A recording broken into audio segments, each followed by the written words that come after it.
everybody. I'm here with Ostap Korkuna, who's the director and co-chairman of Nova Ukraine, which is a nonprofit organization providing humanitarian aid to the people of Ukraine. Ostap, it's great to connect with you. Hi, Kevin. Thank you. Thanks for having me. Yeah, absolutely. I should have said reconnected because it's hard to believe, but it's been a year since we last connected, and what a year it's been. Just an absolute whirlwind. And I'm sure it's hard for you to summarize, but I would love for you to be able to walk us through what the last year has looked like for you, your organization, and how your organization's been able to deliver on its mission. Yes, definitely on the personal level, this must have been the toughest year for many of us connected to Ukraine, especially people in Ukraine. To be absolutely frank, when the full-scale attack started, which we will in a couple of days will mark 1 year since that, we didn't really know what kind of challenges we will face. We didn't really know what we were getting into, but what we did know as Nova Ukraine, we existed for 7 years at that point, and we knew that we have to take on this responsibility, take on the role of mobilizing efforts, helping people and donors around the world support the humanitarian relief in Ukraine. So we stepped up to that, faced obviously a number of challenges through the year, but I think that made us only stronger. The level of support that we got, both from people donating, more than 180,000 people donated to Nova Ukraine over the course of last year, including just individuals and large foundations on the entire spectrum. That support definitely was something that fueled not just us financially, but also on a personal level. We knew that we are not alone in this fight. The entire world is fighting together with us, and of course, Ukrainians fighting on the front line. So I would say it was a challenging year. We saw a lot of support from donors over this time. We were able to deliver more than $50 million worth of aid to Ukraine. We built an efficient processes inside to make sure that as much of that is coming directly to Ukrainians in need. And I would say, unfortunately, the war still continues, and the challenges still remain. But I think we are well positioned to make a difference on the ground. Absolutely. Now, when you look at the difference that you've made, what are some of the things that come to mind? If there's any sort of success stories or maybe specific challenges that really kind of stick out over the past year? Of course. I would say probably our largest success wouldn't be one single number. First, there are some numbers to be proud of, and I'm definitely proud of our efficiency. We're on our operational costs only less than 2%, so 98 cents from every dollar go directly to the programs and helping the people on the ground in Ukraine. But one thing that I'm specifically very proud of is the network of partners we built. We wouldn't be able to do any of what we are doing without people on the ground in Ukraine. And our team, it's not huge. Our team, a lot of us are in the US.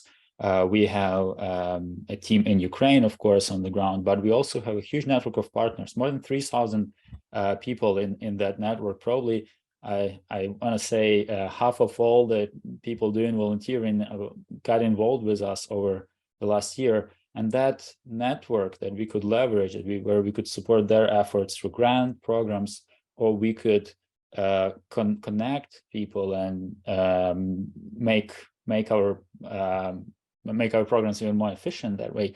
That was probably the biggest thing that we achieved as an organization, just building this network, building this platform where we have connections on the ground.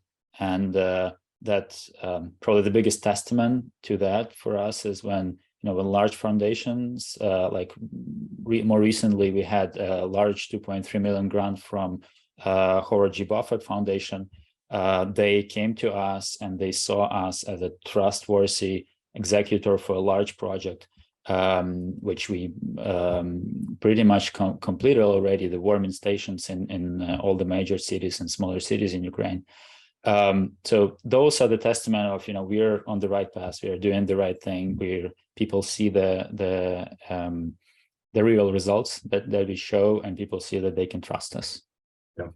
And that's one of the things that I talk about when people ask in giving times of crisis, right? It's a matter of connecting with an organization, supporting an organization that, is actually on the ground, that has those connections, has those partnerships to be successful. You have a lot of organizations or people that want to step forward and, they want to do stroller drives or coat drives. They want to find a way to give back, but they don't have those connections. They don't have the infrastructure and supply chain to actually be able to deliver on it. So we're here for that. Exactly. Yeah, exactly. So as the invasion continues, what are some of the big and kind of smaller, maybe more micro, but super important needs that you're hearing from the team that's on the ground for the folks in Ukraine at this point? Yeah, sad to say that the level of needs remains. Even so, it's been a year, and unfortunately, people are learning to live under the stress of war. But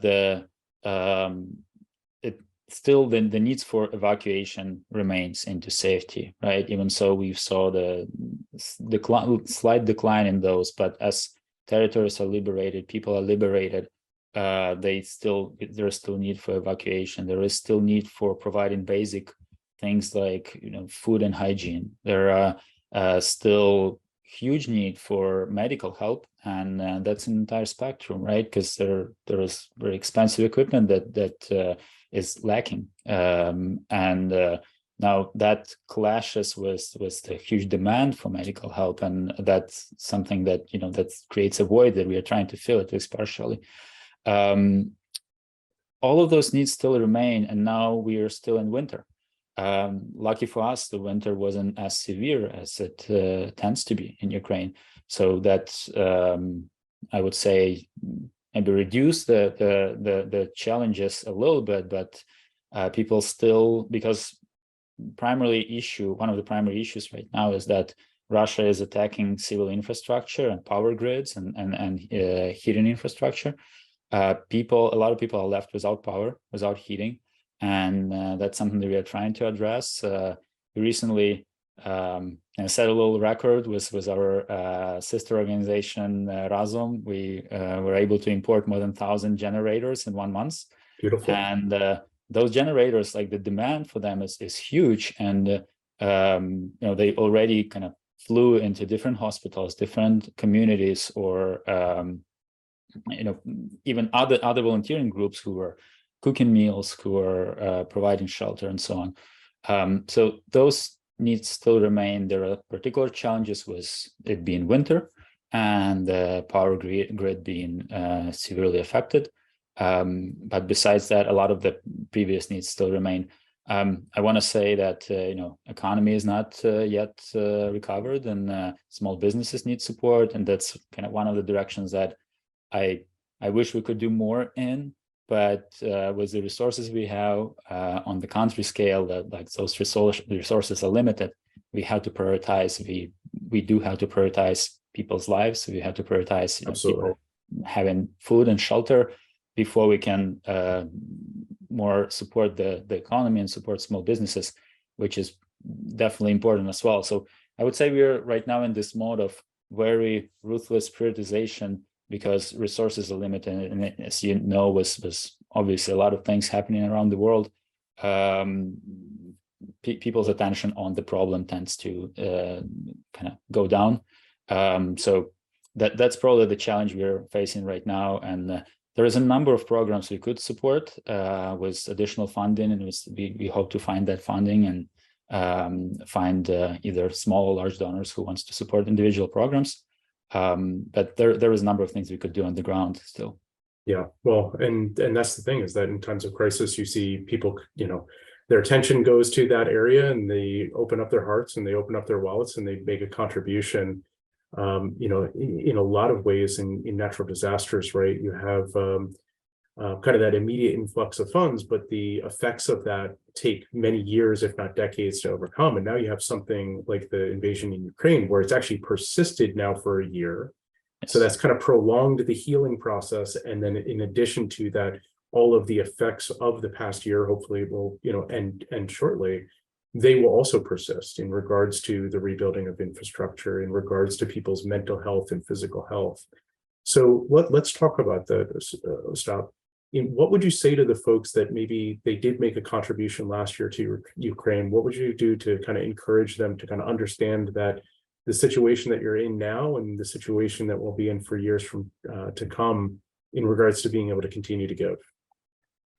I think what's important for the donors is to understand, the impact they can make, and we're all here on this earth to have some kind of positive impact on the society at large. I think right now you can make an impact in Ukraine. One thing, like entire world is watching how Ukraine, a much smaller country, is fighting back from a much larger aggressor. And at the same time, people are learning more about Ukraine. People are kind of understanding Ukraine's identity. People are, Ukrainians are proud to be Ukrainians, and people are just so inspired and impressed by what Ukrainians can do. There is no doubt that we will win this war, and I think Ukraine right now and Ukraine in the near future is where you can have huge impact on rebuilding of a very strong democratic society. Think of it: rebuilding schools, rebuilding universities, investing into the rebuilding of economy of one of largest country in Eastern Europe. That's where you can have impact, and you can have impact on the individuals' lives. There is no doubt that we will be that we will win, and we will get to this. We'll get to the future where Ukraine is a strong, prosperous country, and every one of us can have an impact on that. Yeah.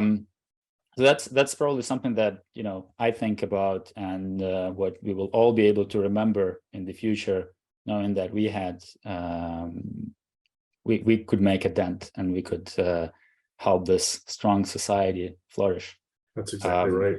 Yeah, you think about just summing up impact, right, and actually having it where it's something tangible and you can actually see it unfold in front of your eyes. So yeah, and trust me, like that dollar goes a long way in Ukraine right now, and that's part of our mission, is make sure that we the actual impact of every dollar donated is as high as possible. So that's what I would probably leave the donors with when they choose to support us. That's fantastic. Well, really appreciate you taking the time to reconnect with me and walk us through all the great work that you're doing. So a big thank you for that, and hope to talk to you soon. Thanks, Ostap. Thank you, Kevin.